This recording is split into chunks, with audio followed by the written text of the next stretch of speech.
Oh, did we lose Rose? Okay. Okay, Okay. that was weird. What the hell?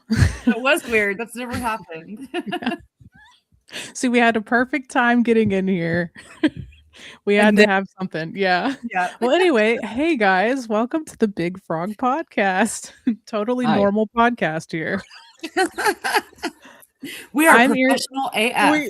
we are, yes. I'm Iridescent Rose. We're joined by Desarae, Peace and Love and CA, and then our wonderful guest, DuhDohWizard today. Thank you so much for joining us and hanging out. Hello. Thanks for having me. Absolutely. This is amazing. I am just very intrigued by like the entire aesthetic and like persona that you have. I'm just very interested in like the underlying lore, I guess you could say, like how this came to fruition for you. Yeah, it's so there's a few different layers to it. I mean, there's like the simple fact that like I'm a guy with a beard, and like when it comes to costumes and things, like you're limited if you're a guy that wears glasses with a beard and long hair. My hair is actually quite short now, but it used to be much longer. I recently realized that it was getting thin and thought I'd try it short, but it's coming back. But so there's that, and then like, you know, a wizard is a person with wisdom. You know, it's a kind of like in the name wizard, wisdom. They can do magic. They're obviously you know, mythological, I guess. But and I'm not mythological. I'm actually just a guy in a wizard costume. I'm not a real wizard, I guess. And so, but I do, like, you know, in a lot of my friend groups, I'm a person that people will talk to when they need advice and when they need wisdom. And I have long hair and a beard. And sometimes late in the evening, talking to those friends, a few times they've been like, I feel like I'm talking to a wizard right now. You know, so that just kind of evolved from there. And then, like, I like the idea of magic and esoteric ideas and just all the esoteric religious wisdoms of all the different religions. But I don't really like practice regularly anything like that. And then I just thought, well, if I just like start dressing like, you know, it's kind of a fake it till you make it sort of thing. I was like, if I just start dressing like a wizard, then maybe someday I'll actually have magical powers. So I'm still waiting on that. But then so that was the first how it started, and then it became like an internet thing because I started streaming on Twitch. And I was playing, when I first started streaming, I was playing an old video game called Ultima. You guys know about Ultima at all? Yeah. So I was playing. Familiar, but... Well, Ultima's like the very first RPG game ever invented. It's like all of the cool things about like RPGs, MMORPGs, like the word avatar, the way that we use avatar and everybody knows the word avatar as your little picture is from the guy, Richard Garriott, who created Ultima. So I was obsessed with this game. I loved it when I was younger. I like rediscovered it a few years back, and like 6 years ago, and just like got obsessed with it. Anyway, it's very influential video game that like doesn't seem to get like the accolades that I feel like it deserves. But so I started playing Ultima 7, the Serpent Isle, one day, and I was obsessed, and I was like, I'm gonna beat it. I tried to beat it as a kid, and I failed because you have to do a lot of reading, and I was a slow reader. And then I tried to do it as like a young adult and just didn't really play a lot of video games. And so then a couple of years ago, I was like, I'm going to play this, but you know, I have 2 kids, a full-time job, a house that I'm taking care of and doing stuff for. So like, I shouldn't really just be playing a really, really massive RPG game at all hours. So I was like, well, maybe if I can like stream it and monetize it in some way, then I can justify playing this game. So that's how I discovered Twitch. I was like, I think there's this thing called Twitch out there that people stream themselves playing video games on, and they make money. So I'd already kind of started dabbling in YouTube videos with my son. We had a gaming channel when he was really little. And so I started streaming, playing video games on Twitch, and the game is a game with wizards. So I was like, well, I'm just going to dress as a wizard and call my whole persona a wizard. And then, yeah. There you go. And I discovered that people did music, and I was dabbling in this other like experimental thing. And I was like, well, I'm just going to do this on Twitch now. Mm-hmm. That was a whole like jump when I jumped from video games to this. It was, it was obviously a jump with the gear, but I'd already figured out like having a microphone and stuff. But then it was also just like an emotional jump for me to be like, I'm not a gaming streamer, I'm a music streamer. So yeah, so I can totally resonate with that. Yeah, I bet. So it sounds like y'all have kind of similar origin stories. Yeah. Yeah. Oh yeah. Except I'm not very wizardly myself, but you know. Well, that's up for debate. You definitely exude magic from your music when you. Yeah, this is true. Oh, it makes me cry. Yeah, it's very emotional. Thank you. I think you were asking when I started. Yeah. So I just had my 5-year like Twitch let me know that I became affiliate 5 years ago, like 2 weeks ago. Yay. So congratulations. I was thinking I should have like a stream, but all my stuff's bothering me, and I'm not I can't get it to work right now. Yeah. Yeah, we were kind of talking about that before the pod started, but yeah, I took it all on the road and then brought it all back and rehooked it all up, and I've been having all kinds of issues, and I just have like little moments of time where I can like troubleshoot that, and every time it's just been very frustrating. So I'll get there eventually. That's understandable. Well, what is kind of like the origins of your musicianship? Like, what did you? So my dad is a high school band teacher.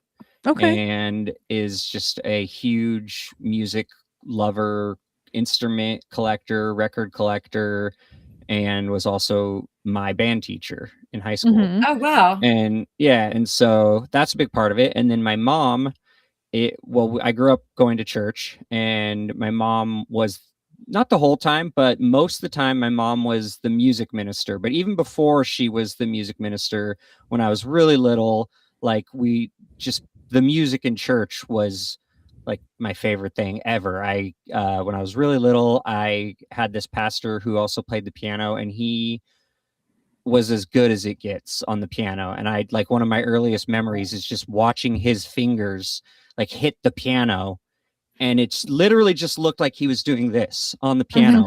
And I even confirmed it when I got older. I stopped going to church regularly, but I went back to his church and watched him play when I was older.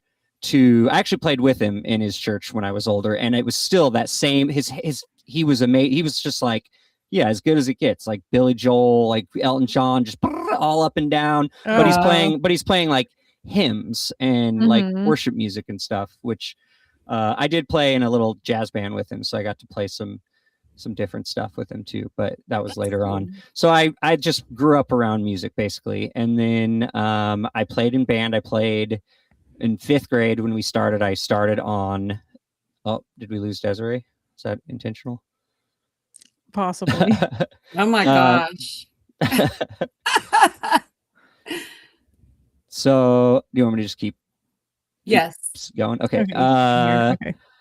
I started playing like the French horn, I started on trumpet. In 6th grade, I went to the French horn, and then I played the French horn for a few years. And then when I went to high school, that's when my dad became my band teacher. He was like, we're going to need a tuba player. So he switched me to tuba. Okay. And I played the tuba in band, but I was also in choir, and I was in all the musicals. And then also right around that time, my mom became a high school choir teacher, but not my high school choir teacher. She taught at a private school, but also took piano lessons when I was really little, but I wasn't very disciplined or into it. And my sister started getting really, really good at gymnastics, and my parents only had enough money to like support one of our talents. And they were like, she has a lot more going for her, and was like really into, was competitive level, and ended up like going to college on a scholarship for her tumbling abilities. So, so they were like, you don't want to. And I was like thrilled to be able to quit piano lessons. They just, you know, I could tell that they were just forcing me to do it, and I wasn't. Yeah. But I, you know, and I don't play the piano, but I know where the notes are and I know what chords are, and like I appreciate like that time that I was able to be in piano lessons from like, I don't know, probably 5 years old to like 6th grade, 7th grade. Yeah. So, that's cool. Yeah. Yeah. And then I've just like I said, my dad's a big music lover, and he has taught like music appreciation and music theory. And he wrote a music appreciation class for a graduate thing that he was working on, and he taught it, and he would just like teach it to me on road trips and stuff. And so like my whole like growing up was just my dad being like, here, this is we took one road trip where in my grandparents' RV where they had Abbey Road and Sgt. Pepper on cassette tape. And my dad knew everything about those albums, like like how they recorded each track and who did what part. And he knew, because he taught a whole class on it, and he wrote the curriculum for this whole class on it. So he just would, I was thrilled by it. I would just sat my family was in the back of the RV, and my dad and I were up in the front, and he was driving, and he just was like, you know, telling me all about it. And from then on, I was just like, well, the Beatles and like, you know, psychedelic music. And I've always been into the weirder side of things. Obviously. Yeah. No, I love that though. It like adds an element of, you know, whimsy and, you know, just joy, honestly.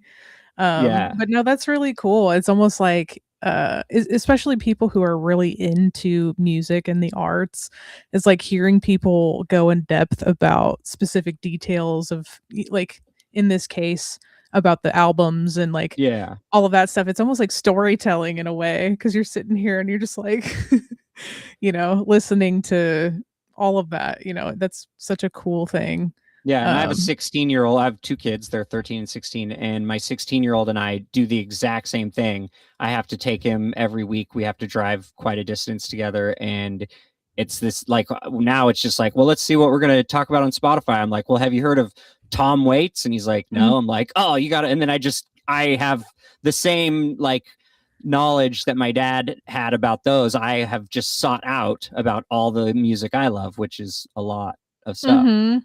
Yeah, that's really cool. When did you start incorporating more of like the, you know, electronic kind of instruments? I mean, there were little like moments. Sorry. No, I know. I'm like, whoa.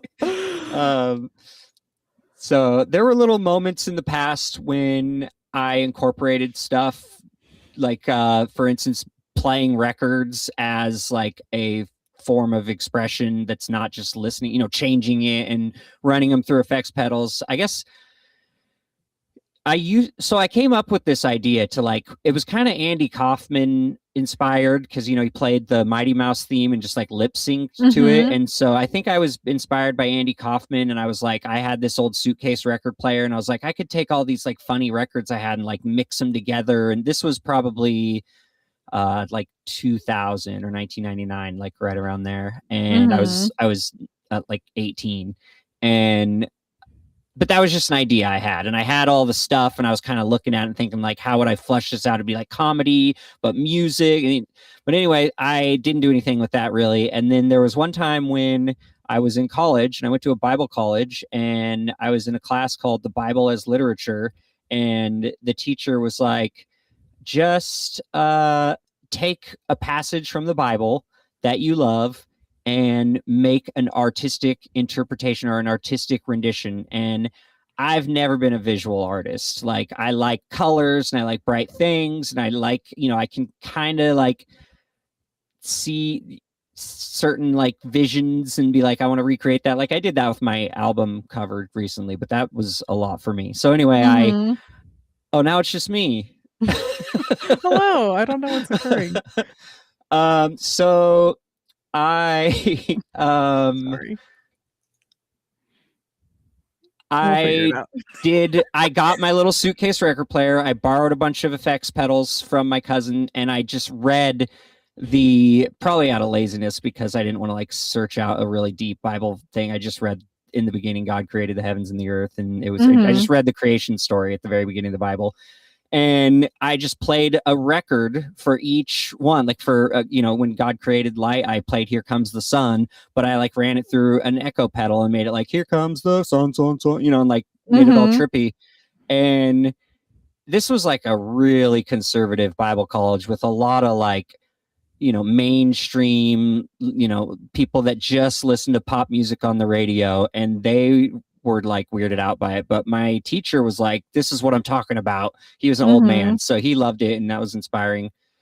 And then I didn't really do anything like that for a long time. I just kind of played in rock bands. I played the bass guitar. My first band that I was in, I was 15. I played bass guitar, and I was playing bass.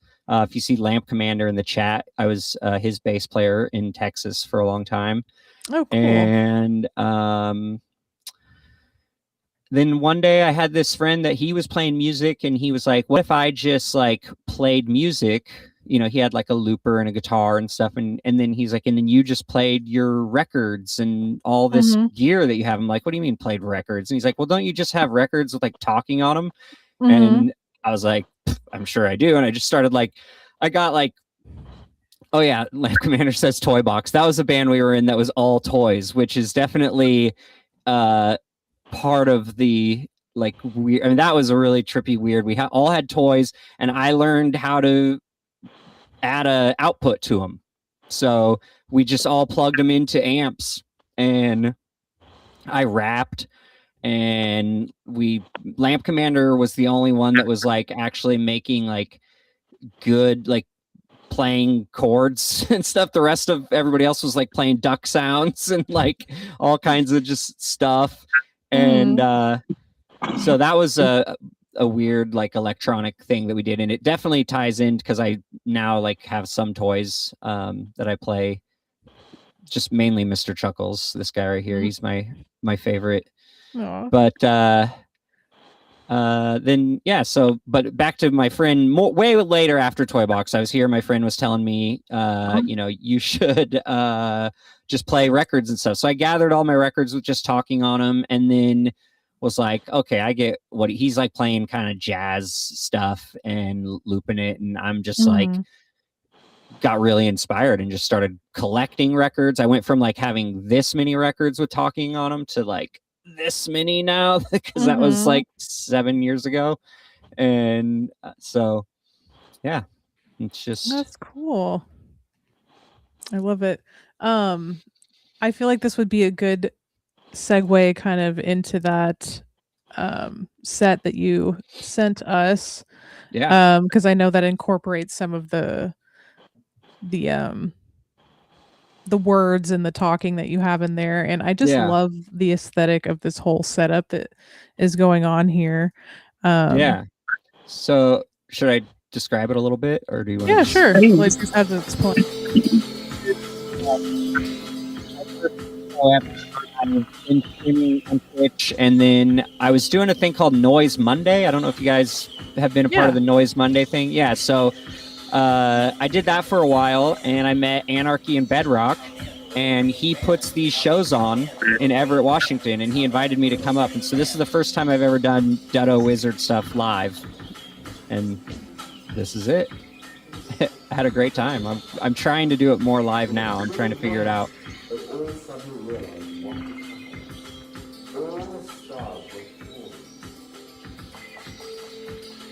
That's Abe in the background in the window right there. I don't know if... Oh, that's his reflection. Oh, yeah. I see that. I mean, sorry. Yeah, that's... Never mind. Cool.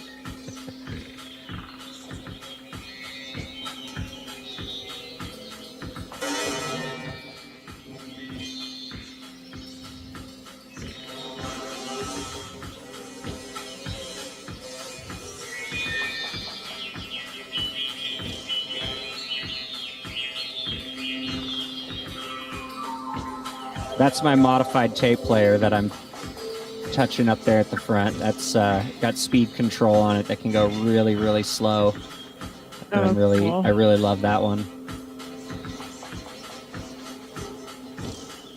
Did you use the singing bowl? Yeah, at the very beginning, I do like a whole kind of ambient meditation kind of thing, and then I bring in a guy screaming meditate, and it's like a funny joke. That's fantastic. Yeah, like it's super calm. I ohm a bunch, and I make it like I tricked all the audience who didn't know who I was and thinking that it was going to be this like super peaceful thing, and then this guy comes in, he's like, meditate, you there, you're not meditating. 1, 2, 3, meditate. So, That's hardcore amazing. meditation. So, where's this location? Like, this is in Everett, Washington, at a place called Artisan's Books and Coffee, and it's just a coffee shop / bookstore. And they have a whole nother side that has like art supplies and stuff as well. But it's just it's a bookshop. Hessler says, cool. "Wake up and rage."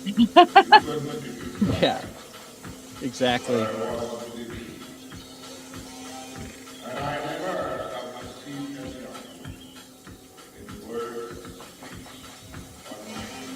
That's super cool.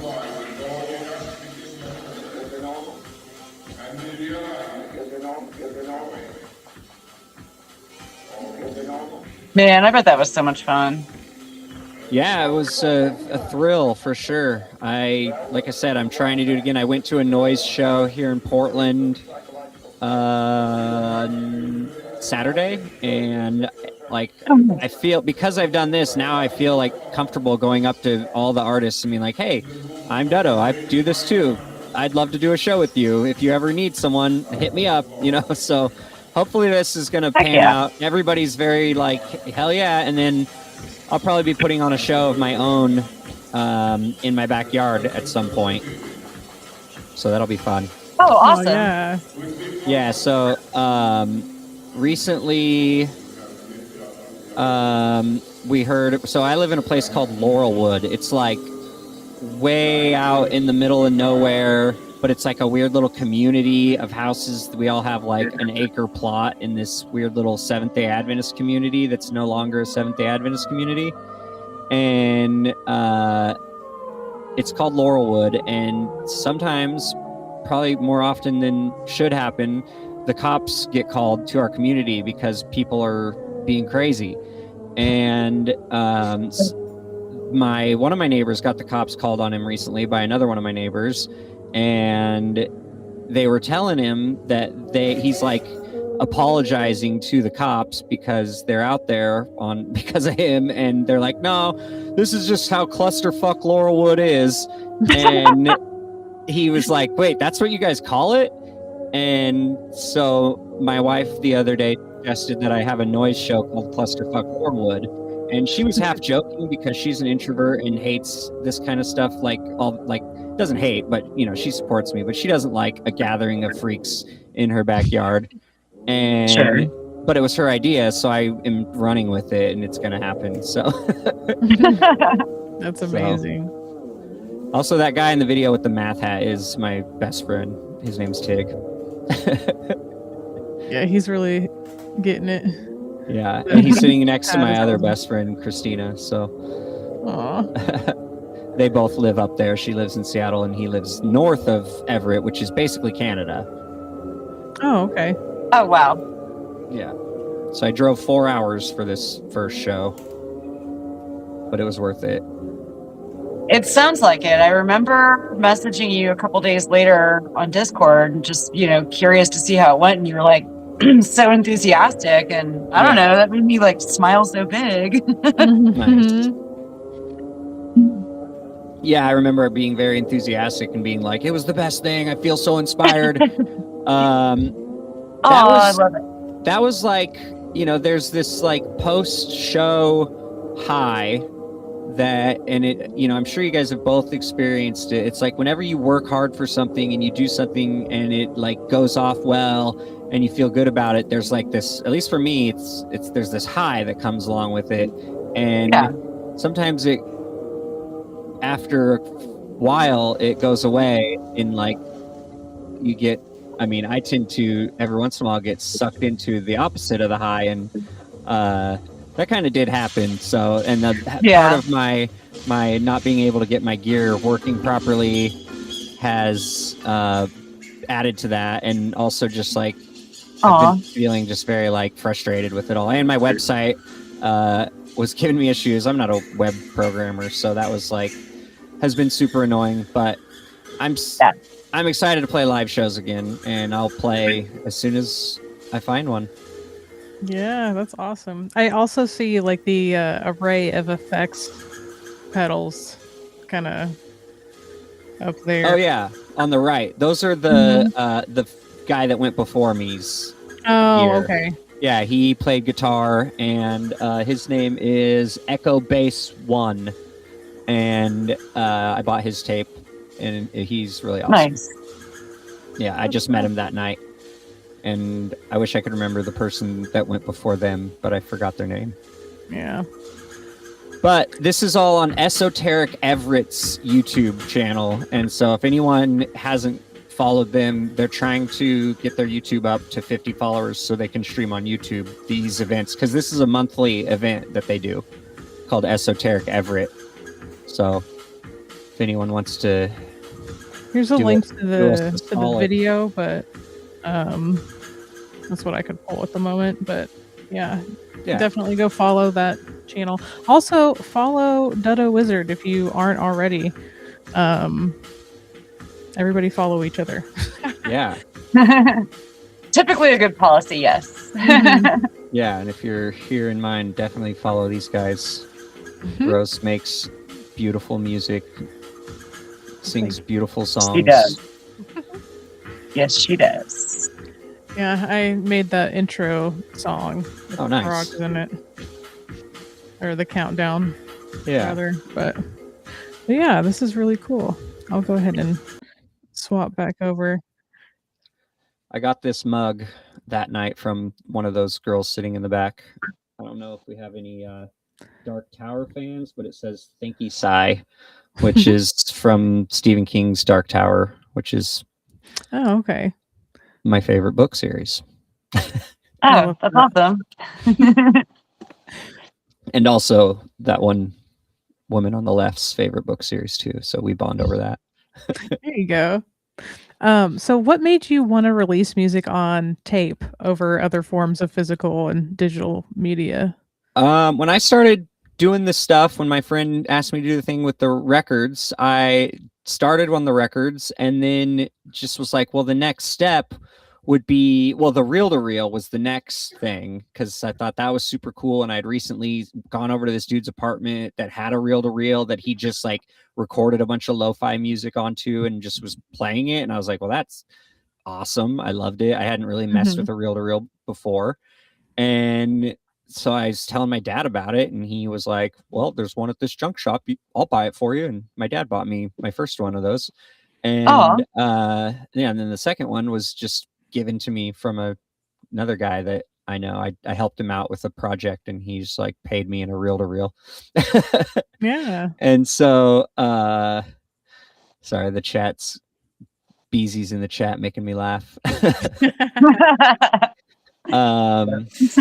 So then I just discovered like tape loops and figured out like how to modify that tape player. And I just got really into like the idea of making music using tapes and tape loops and tape players, but in different ways than just putting a tape in and playing it. And then, you know, I started streaming, and I was like recording my streams, and I was like, I could make a tape if I just took the highlights and like edited it down into like something fun, and then I could make an album. And then I've always had this sort of like, I mean, obviously we're communicating on the internet, and the internet is amazing, and I just am in awe and like love the magic that is us three being able to talk right now and like know each other's art and know each other, you know, whereas before, when there was no internet and it was just gatekeepers, we would have never heard each other because we don't live in the same town. And that would have been the only other way that we would have got to know each other, is if we just like saw each other play live randomly. you know? So I love the internet, but I've also had like a very like anti-technology itch to me. And so anytime I can like do something that may disrupt something else that's like bigger than it, you know? So in this case, putting it out on a cassette and it's not online. So it's only on cassette. I know a lot of people put out cassettes and then they also will put it online, which I'll probably do that as well. But for this first one, I just was like, I'm just going to put out a tape, but I'm only going to put it out as a tape because there's also a part of me that's like, I touched on this when we were chatting before, but it's, you know, trying to promote yourself as an artist and also having friends can sometimes be a weird thing because you're like, feel like you want your friends to support you or something, and they may just not like your art, which should be fine. And they also like may not be the type of person that's going to seek out like something niche, like one of their best friends doing something, you know what I mean? Like, I don't know. I don't quite understand it because I love finding niche artists and supporting them and hearing it. And I think part of that is probably because I am a small artist. I'm like drawn to other small artists to support them. But basically it's just like, if you put something out on streaming, you can look at the numbers, you know, but like, I'm not very good with numbers, and like, I don't really like, you know, I'm not like a statistician by any means. I can't like statistics and, you know, those sort of things like don't mean anything to me. But if I make 30 tapes and sell them all, then I sold 30 tapes. And I know that 30 people like actively, and I know some of the people bought my tape that aren't going to listen to it, but that's like my uncle, and you know, they like want to support me. And so well, speaking of the tape, I know you have it on you if you want to show it off. This is really cool.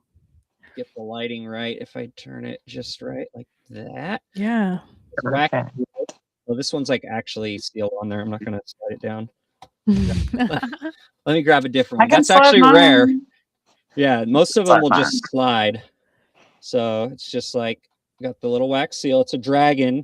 And my son, who's like super into flags and geography, just looks at that and goes, "That's the seal of Wales." So I didn't know that when I bought the little, you know, I went to our little local witch store and bought a little wax seal. And then I wanted a hat. They didn't have a witch hat or a wizard hat, so I went with the dragon. So it's called Magicarum. It's Latin. The V is a U sound. And I took all the filigree and and actually the Magicarum text is all from an ancient manuscript called Codex Magicarum Sextant something. I can't remember the full title of it, but it's basically something that the like 15th century or 14th century church was using to like describe what witches were and how magic works, but in a way that they were using it to like, you better watch out for this, you know. So it was like a caution book about what to look out for. So that's where I got Magicarum. And then my son drew the little Dutto there in the middle. So my son I didn't know that. Drawing. That's cool. My 16-year-old son has drawn. If you go to different, like, I've had different drawings of myself, and my son did all of them, and they're all like various stages of him getting better as an artist. Wow, cool. Just the A and B side, the little like, that's like some ancient manuscript that I just printed the little tape on there. And then, you know, it's got a little J card. It's got a bookend. It says Dutto on there. That's my. I love that. Yeah, that's my Dutto emoji or in the chat that Prankster Fan made. And then it's just got like the lyrics sheet, which is just basically I just sat down and listened to it, and whatever I heard spoken, I just typed it out. So it's very that's so great. Free. It doesn't make any sense. Like, I mean, I'll just read the first line to you. It doesn't make any sense. Lift it up, pull it down, and draw it back in again. Stretch it out, and rain brings out its tongue on the faded earth. Teach me to love the howl of the wolf. Without your love, the world would echo only cries of pain, chuckles, beats, an ambient call of chorus of friends, one of which I also decided I had enough. So it goes on and on and on. It doesn't. No, I love that. I like stream stuff of consciousness. Like yeah, stream of consciousness. Just like, you you can read it and interpret it if you want, or you can just read it or not read it. It's just. I just interpret it.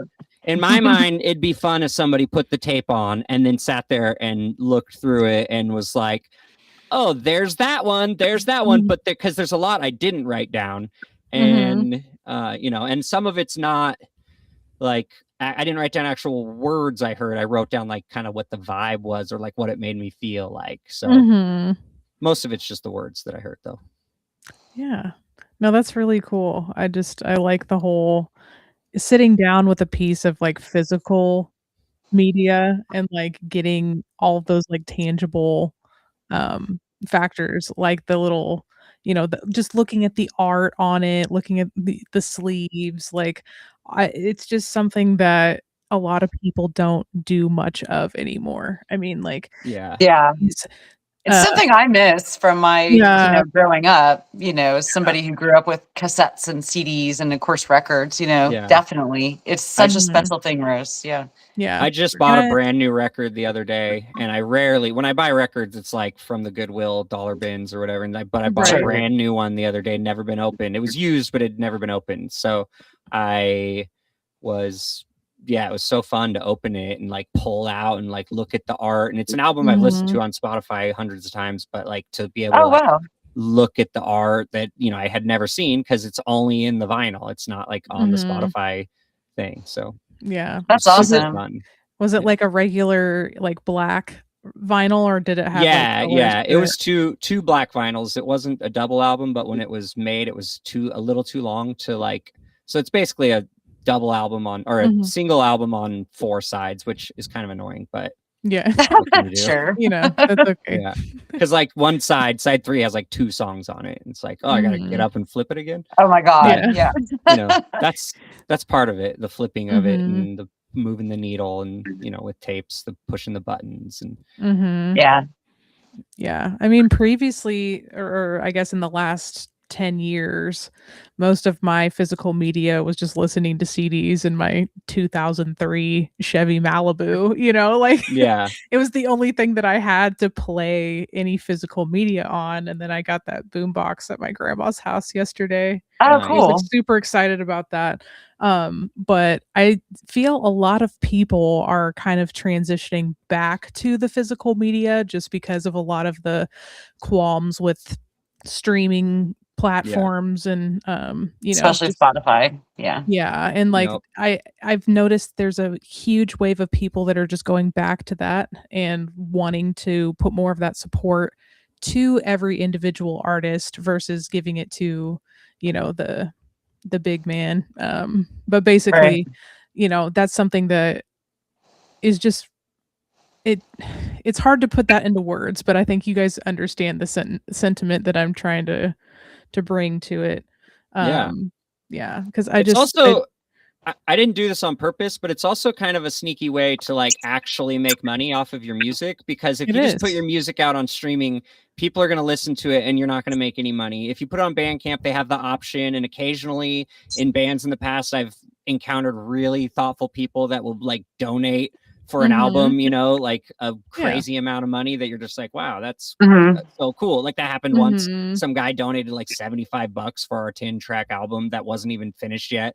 So that was neat. But like when you sell a tape, and especially like, I honestly, I didn't like, I'm not putting it on streaming, so you have to buy it because I want to make money. It's not about money, obviously, but like, it was a fun little bonus to like get a couple $100s that I could spend on gear and making my other merch, which are these t-shirts, which I could show you at any point. Please show us. I mean, they're the cover of the tape, but Oh wow, That's sick. Oh, that's so nice. So they're on the fabric looks like an old manuscript because they were ice dyed or snow dyed by Prankster Fan in the chat. So Prankster Fan is also a streamer, and I mean she doesn't stream in Prankster Fan anymore, but she used to stream video games, and she's an artist, and she does tie-dye, and I saw her doing these ice dyes, and I was like, well, you could make it look like a manuscript. So I sent her all the shirts, she sent them to me, and then I got a really good iron press, and like these shirts are like such good quality, like, and I ironed them on all by myself with an iron press, and so I'm super proud of how they turned out. I love it. How much are you selling those for? I think I sold them at shows for like $20. Actually, I have the paper right over here. Yeah, because I was like, I'm interested in purchasing. Yeah, I knew it was a silly number. Yeah, so I had, this is my little sign for my thing: 14.14 for the tapes and 21.21 for the shirts. But perfect. Yeah, that's so great. $20. I just like to, do it a weird way. Yeah, I'm gonna talk to you about that when we wrap up. Yeah, for sure. I'd be happy to send anyone a tape or a CD. The shirts aren't online to order. I should get them up to order at some point, and my website for ordering the tapes is down too. But if anyone wants one, you can just email me, and you can Venmo me, and or PayPal or whatever, if you want one for now. But eventually you'll be able to go to DuhDoh.com and it'll all be super smooth. Yeah, there we go. I love it. And I hope to put out more tapes and get more merch. And I have some stickers. The Mr. Chuckles emote that's in the chat, I made those into stickers, and I'll have some more stickers. We did an Easter egg hunt for all of my nieces and nephews yesterday, and everyone put candy in plastic eggs, and I put DuhDoh stickers in the plastic eggs. So everyone was like getting DuhDoh merch in their Easter egg. They thought it was pretty funny. We love that. Yeah. Well, I would think this is a perfect time to take a short little break. So as we do that, I'm going to switch over and we're going to play a little bit more. It's more from your stream, but we'll just kind of enjoy that. We'll have a BRB, and this will be some of my older streams. So it's like a kind of a throwback of how I used to sound. Yeah, absolutely. Which is still similar to how I sound today. And also, guys, while we're in the break, those of you that are in the chat, if you have, we're kind of in the Q&A kind of portion. So if anybody does happen to have any questions or whatever, feel free to ask them in the chat. I encourage it for sure. So think about that, and we will see you shortly.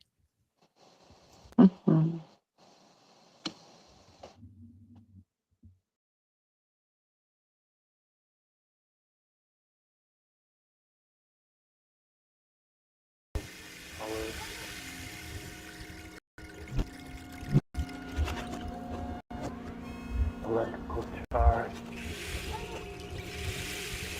Do your way of energizing the expectancy.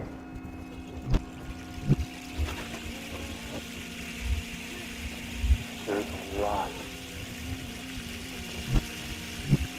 you're going to be experiencing. And to know how to enjoy that feeling. How to get to that feeling. The times that you most want to or need to.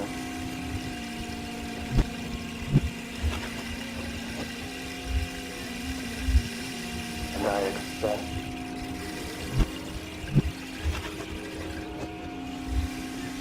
that feeling.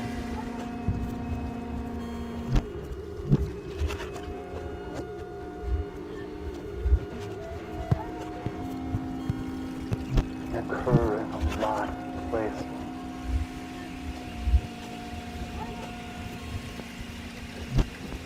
Perhaps while eating tomato. Perhaps while eating raspberry.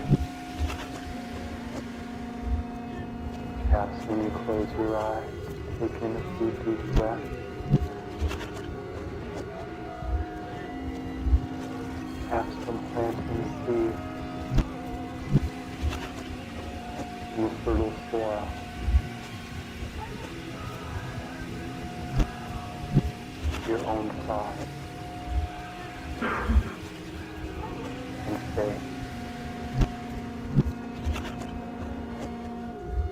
feeling a certain way allows you a lot living.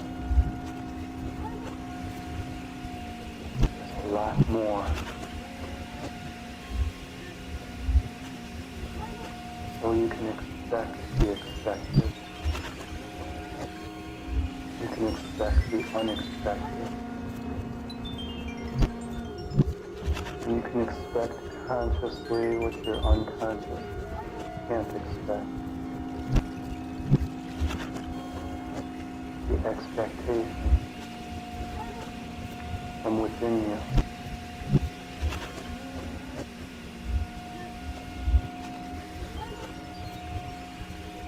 What the future is all about.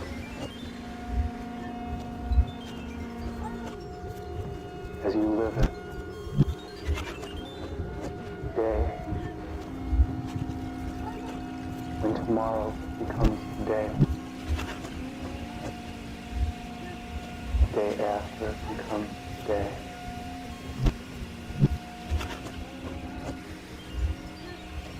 And if I were Milton Erickson, I'd probably say, you can look forward the day that you can look back over all the changes, applauding yourself for all the accomplishments.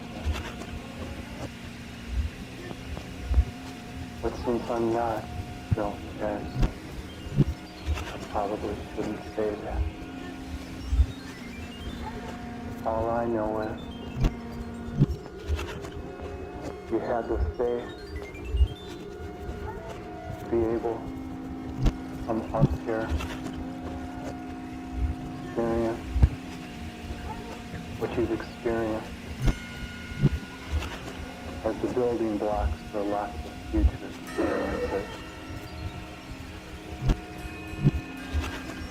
And perhaps you can expect that when you come out of camp in just a moment, you feel quite comfortable, quite energized. And you might even expect a question or two from the people around you. So take whatever time you'd like to process your thoughts and feelings until you orient yourself at a gradual and comfortable rate. And then when you feel like you're ready to and want to, you can allow your eyes to open.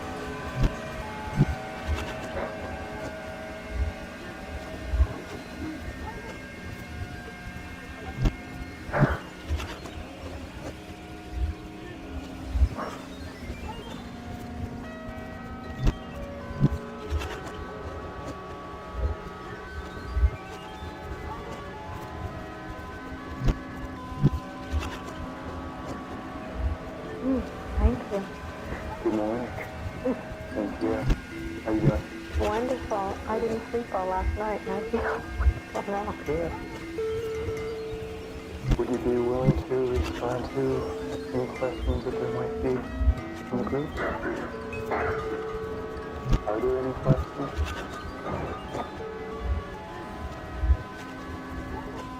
No, this is... I basically said if anybody's willing to work and feels like they're in a transition point and finds that it would be useful, and so Ruth volunteered. This is spontaneous. And consequently, because I didn't have really any information other than the very general kinds of things that Ruth gave me about the transitions, you'll notice that basically there was a very process-oriented kind of trance process. Not very specific, in other words, to her kinds of background and experience.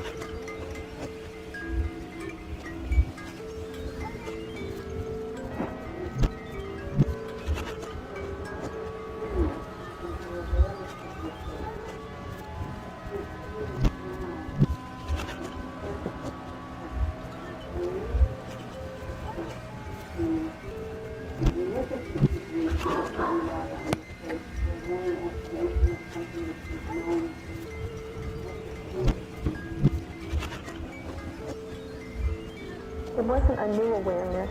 It's an awareness that's with me, but it was a new experience of that awareness. Because what I didn't include was, I was very much aware of my body being very heavy. No, not even there, like I wasn't there.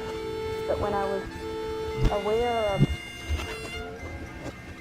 when you said to get in touch with that feeling, and I mentioned electricity, it's like there was another body. I felt like I could have gotten up and walked, but left this body here. It was like there was an energy body that was so great. And I was really exhausted because I didn't sleep very well at all last night. That I felt just rejuvenated, recharged. And I've had that before in trance or meditation, but not to that. The second body was just so light and so full of energy and so distinctly separate that it was really great.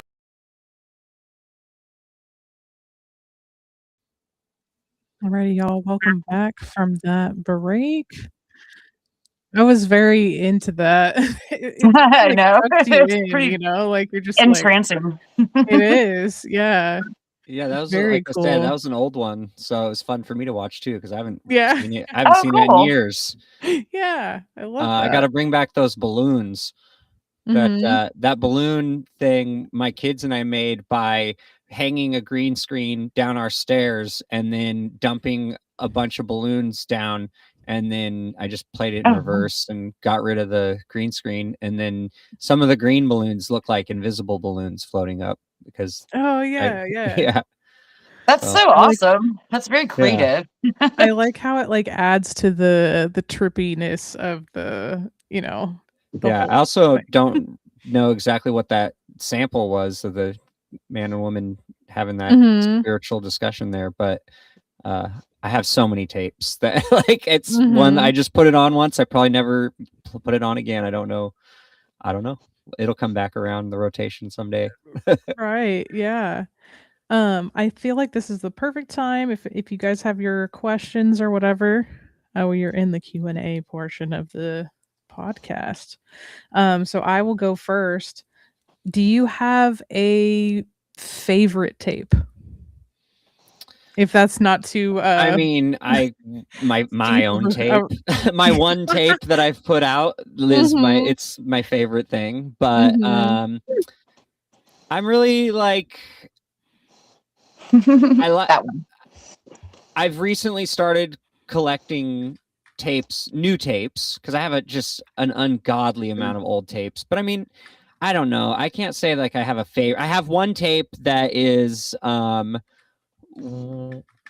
I guess, yeah, my favorite tape is called It's a First, and it was recorded on a 4-track recorder by me and my friends, and it was just 4 of us, much younger young men, just having the time of our lives, partying.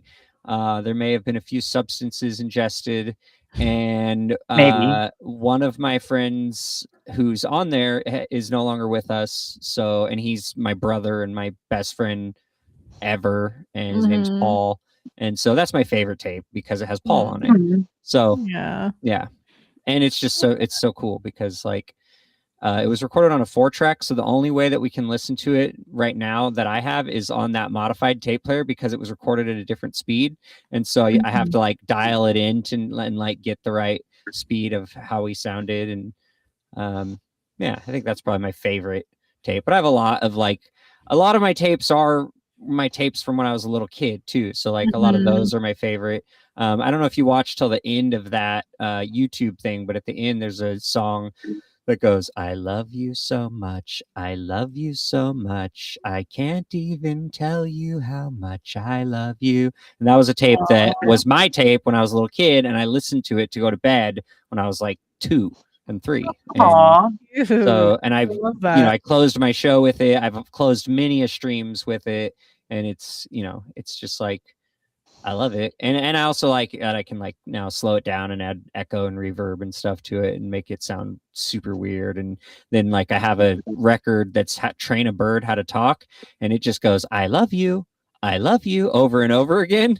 And so I put that one on with the I love you so much one. Also, Graham's Marble in the chat is my mom, and she used to sing that too. So hello. Mama. So Mama Wizard. that's one of my favorite. But yeah, I have lots of favorites. I mean, like I said, I've been buying new tapes. So like, I don't know if you guys know who Heinbach is, but he's a badass like experimental Austrian YouTuber, and he makes amazing music, and he's put out a few tapes, and like I bought a couple of them in the last couple of years, and so those ones are favorites as well. Aw, I love that. Yeah. I have a question.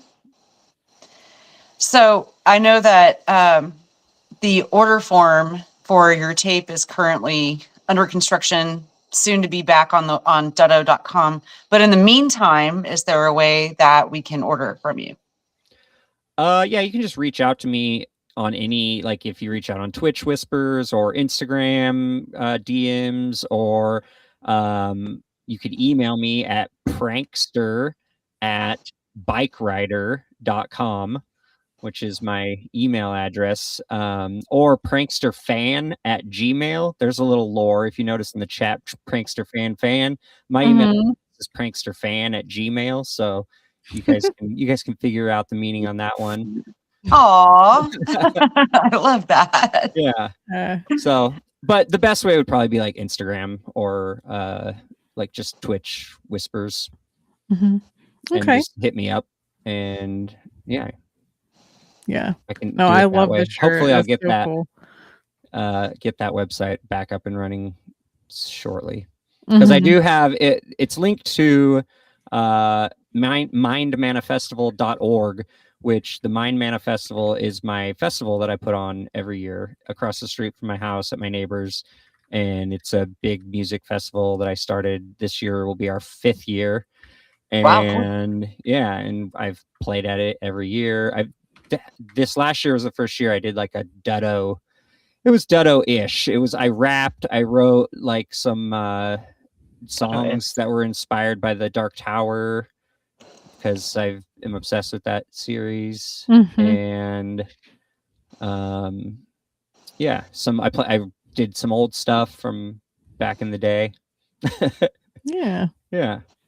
So cool. When did you start streaming music on Twitch? So I know you started out streaming the game. So I've been doing the game for a little over 5 years, or 5 years ago, and then I think it was only like maybe 6 months or so that I started. Like like 4.5 years ago, I started doing music on Twitch. Okay, so it's been a while. I mean, that clip we just watched was like early. I mean, that was in a totally different part of my house. A lot of the gear that was on that table I don't use anymore. Oh wow. Like, yeah, there's because it says you uploaded it 3 years ago. So okay. Yeah. So yeah, that I uploaded it to YouTube 3 years ago. Yeah, but I had, right. Yeah, so it was probably exactly. even before. Yeah. It was a few months old at that point when I uploaded it to YouTube. So it's been probably about over 4 years that I've been on Twitch doing music. Yeah. That's awesome. Cool. Yeah. I love that. I have to know, where did you get your hat? So this hat was made by Prankster Fan. Oh my god! I love it. All the greatest stuff. I know Prankster Fan is an amazing. Like, she has made some of the best costumes. Many of them were for me. A lot of them were for her and Lamp Commander. But she has been. We met in Texas and became really good friends, and would hang out and inspire each other artistically. She's like the visual artist to my musical artist. Like we like, I love that, have that same but different quality. So we've been working together, and she was despite her not being a musician, she was in the band Toy Box playing toys with the best of us. So that's fantastic. Yeah. And she went to high school with my wife, and we met through they were all friends, and I met their group of friends and started dating one of them, but then became best friends with another one of them. So, and then I was in a band with Lamp Commander, and then him and her hooked up after that and have been together ever since too. So we're all just some friends. Wow. Yeah. Oh, I love that. Yeah. No, seriously though, that's like it looks like a very well made. Yeah, she's hat. amazing. I have lots of hats and I get to choose from which one I chose this one because I'm not using the green screen today, so it would be like the first time that I get to wear it without it being whatever color my background is. And but I have like there's another one you can kind of see right there, and I don't know where my other prankster fan one.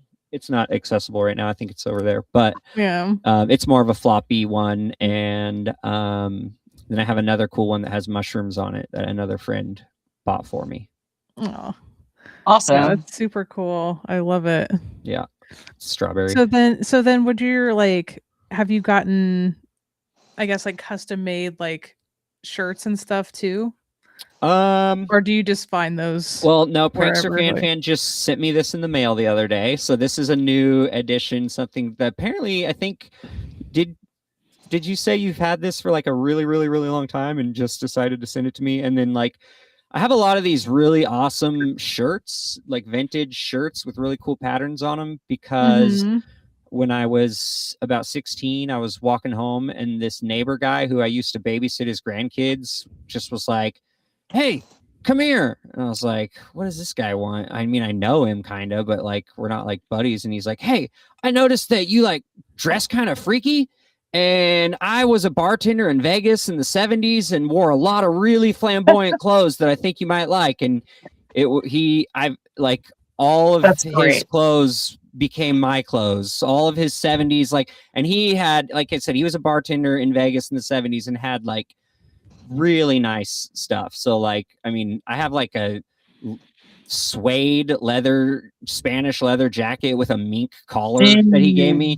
Like it's super nice, but like, and a bunch of shoes, and we were just like the same size. So all these like flamboyant, and then also, like my dad had a lot of that stuff too, and then my grandpa. So I just have tons of like cool, trippy 70s clothes that I've just acquired throughout my whole. Oh yeah, Andy gave me a bunch of Dickies, which if you don't know are like the turtleneck part of the turtleneck with no other sweater. It's just, and it goes to like right here, so you can like unbutton it and you can see like it looks like you're wearing a turtleneck, but it's just the turtleneck part. I have one of every color of the rainbow. I have no idea what you're talking about, but that sounds amazing. Yeah, just literally, it's exactly what it sounds like. It's a turtleneck, but it has only like a little square and it's just the neck. There's no sleeves. There's nothing. You wear it under something with an open top that you can like, you know. Let's see if I can. I don't know, man. She's gonna look it up. Yeah, this guy was also like OCD, so everything was like packaged with paper in between everything, and I'm not OCD. I'm a slob, so I've done it. Same. Yeah. I've done not given it the justice that he. Yeah. There you go. So mine were. Oh my god! Yeah, kind of like the ones next to the woman in the beige, the three, the black, the third from the left. Mine were kind of like that. Oh, like this? Yeah, but less rounded. Mine were oh, like this woman with the sunglasses on the bottom left. Sorry, I said third from the left, but third. Yeah, that one. Okay, so more like squared. But smaller. Mine are all smaller. None of those look like mine, just to be honest. So it's like a smock kind of. Wait, is it kind of like or this? bib? Oh, kind of like that. Yeah, like those ones. Okay. Yeah. But I've never seen anyone wearing it outside of their clothes. It's not what the original concept was. The original concept was to wear it under a button-up shirt. I think maybe I've been doing it wrong this whole time. I don't know. I'm pretty sure you wear it under a button-up shirt, so it looks like you're wearing a turtleneck, but maybe it's a little warm where you're going. You want to just appear to have a turtleneck. I don't know.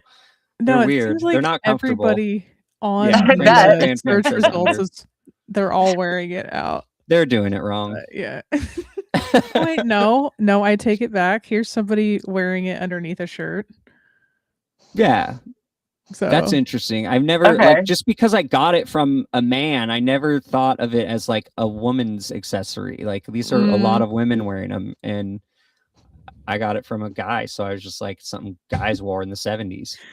I love how that said those were AI.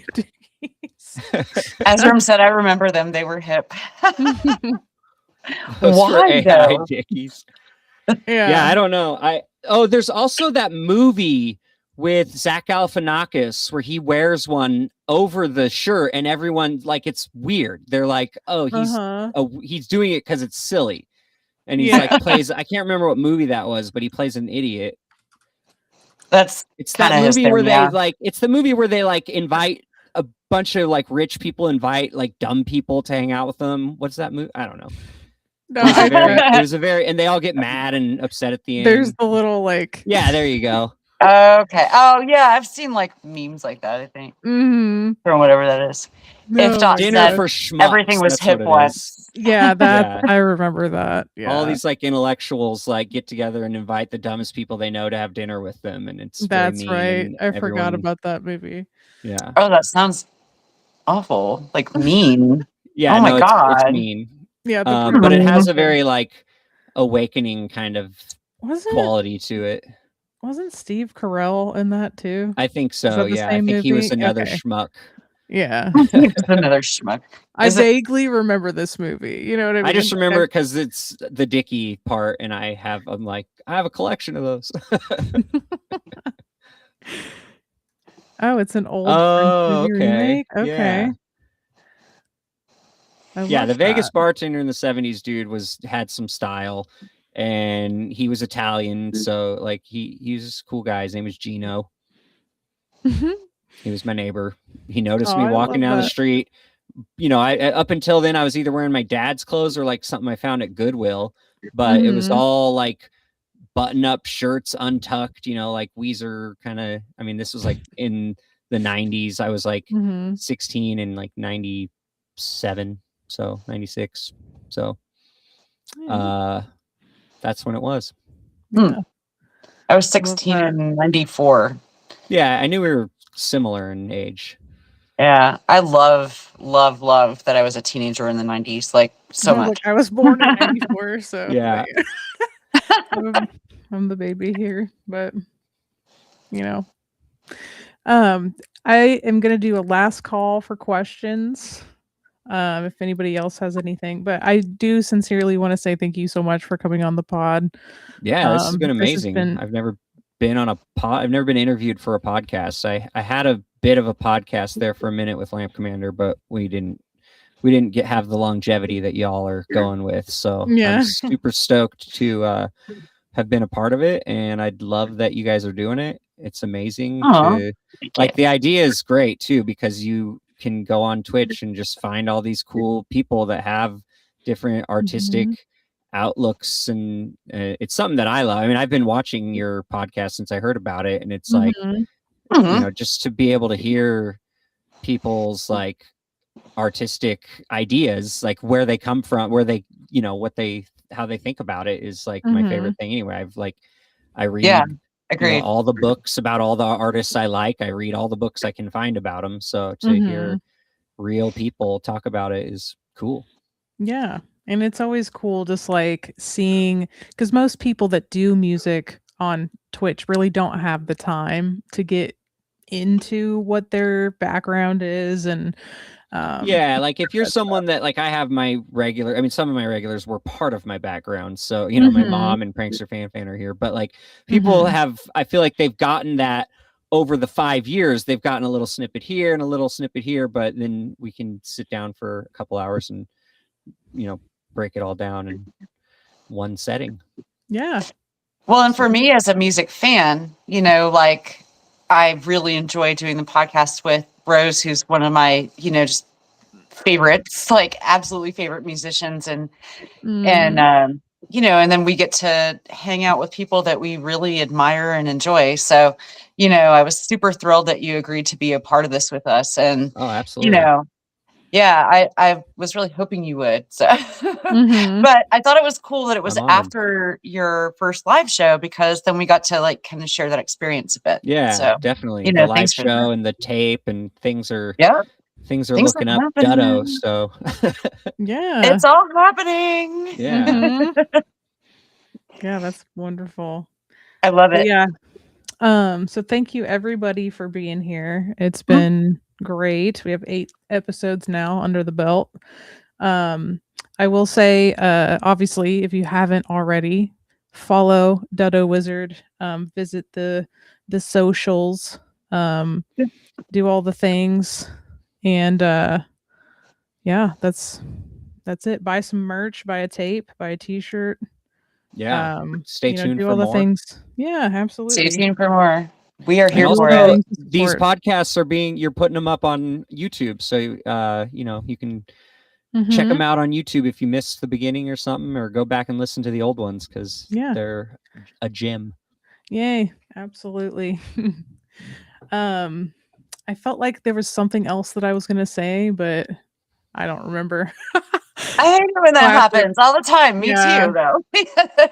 I will say, if you guys ever want to highlight someone on the podcast, we're always looking for guests. So I know we have April taken care of, but we do every 2 weeks, or try to do every 2 weeks. So anybody who is in the chat or otherwise, if you want to be a guest, we would love to have you. That being said, our next episode it's on 4/20, funny enough. 4/20. And we're gonna have Shamanic Awakening, who is in the chat here. He's a lovely human being and great musician, great person. And he has a release coming out on 4/20, so we're pretty lucky that he's sharing that date with us. Yeah. Yeah. So we love that. But thank you guys so much. We're going to switch over to the raid page, and we're going to send everybody over to someone once we find that out. But thank you so much for being here. Love you. Thank you. Thank you, Dodo. It was awesome.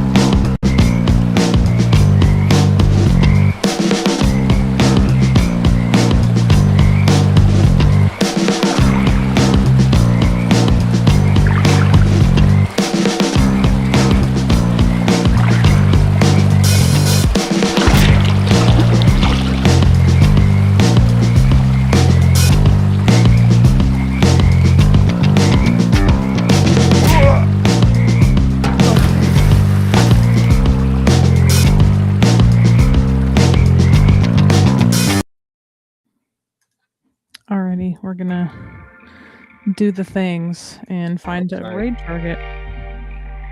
Oh yeah. Let's take a look. Who's online?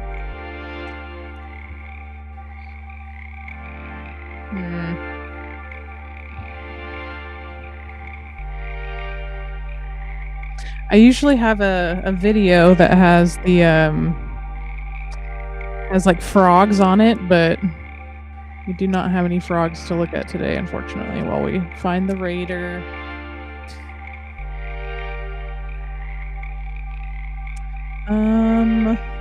Do you have anyone online that you'd like to raid into? I'm looking.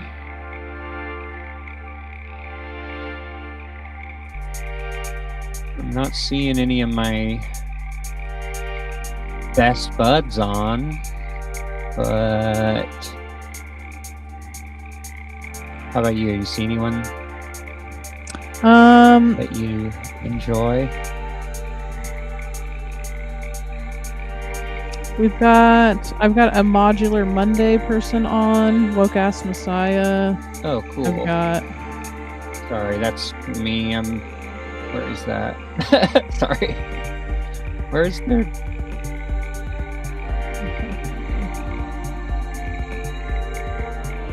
I can't get rid of that. Sorry. I mean, I could just close it, but I don't want to. Oh, there it goes. Okay, so I'm about to do the raid. Okay, sorry. Okay. Sorry, you find someone? I'm just gonna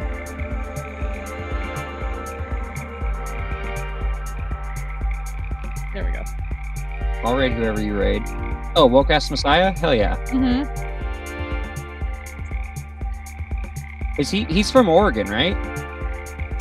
I don't know. Yeah, he is. It says it right at the bottom of the screen. Yeah. Oh yeah. Okay. Perfect. I think he's from somewhere else though, not where I'm from. Sorry, y'all. I rated J because it was just me. I think John already pitched out too. That's okay. Okay. Did I do it? All right. I'm ready when you are. All right, perfect. Go for it.